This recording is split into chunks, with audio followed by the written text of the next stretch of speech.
I'm Sharath Sriram. I'm currently the president of Science and Technology Australia, which is a peak body for the nation's scientists, technologists, engineers, and mathematicians. I'm also a professor of engineering at RMIT University.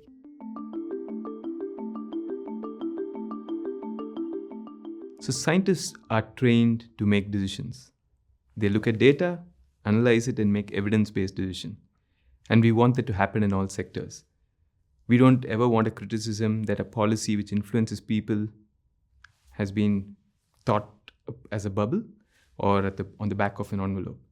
So scientists using that training in every sector help society significantly.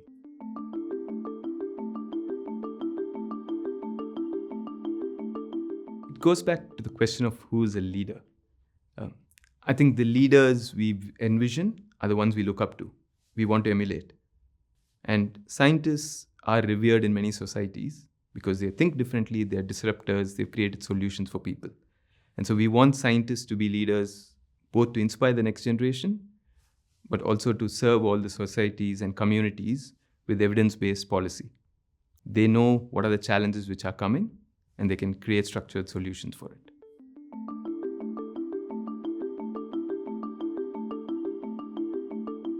So Australia is very interesting. It is sarcastically called the lucky country because we've had the opportunity of having so many resources we could dig up and sell, which has also made our economy very less diverse. So in diversification and innovation standings, we are 93rd in the world. So if you do consider that the Olympics, would we ever accept it? Coming 93rd in the world, we wouldn't. And so we do have to diversify our economy. We need to be investing in multiple disciplines where we excel. And that's where science comes in. We are extremely good at the science we do in Australia. We produce 3 to 4% of the world's publications for having 0.3% of the world's population. That means we do innovative stuff. How do we actually draw value for it, for the country, and get it into people's hands? That's the biggest challenge. Using science, we can solve all the problems which are on the horizon, right? The changing climate, complex environmental challenges, very bespoke to Australia, the constant droughts and floods we have, our aging population. Because in a few years, in the mid-2040s, we need to be building $1 billion hospital wing a week to keep up with our aging population. That's not going to happen. So we need science to solve it and keep people out of hospitals.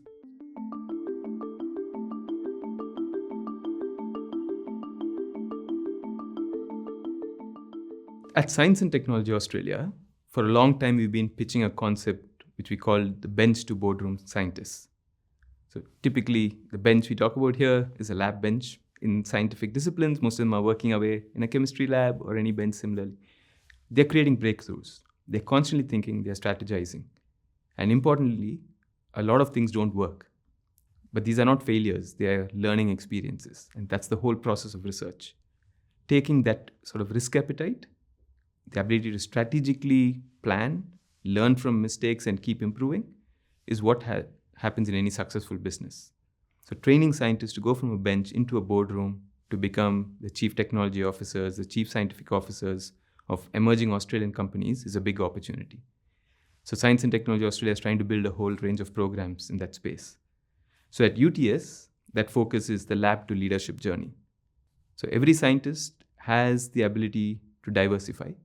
So currently there's a stress on scientists to be everything, to be the best researcher, to be the best communicator, to work with industry and run companies. That's unfair and not ideal because people are good at certain things. And so those who are interested should be given the opportunities to specialize in areas which give them leadership growth. And I think that would be around people. Managing people, making them shine is a talent in itself. It often is less strategy, more empathy. Because you walk in people's shoes, what are their drivers? It naturally makes a team successful. Then it's operations. Like what are the values and what is the direction of government and society? We need to think of what's going to happen in 10, 15 years to plan what we do now. And often the challenge is people tend to be reactive and not proactive. So changing that mindset and that training is where big opportunities are.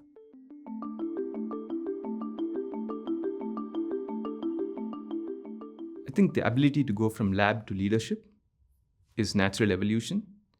Having the skills to do it right is critical. And so UTS is trying to deliver it.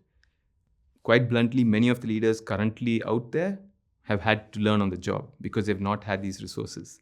So anyone having the opportunity to do the lab to leadership programs which UTS offers, I'd say please take it up.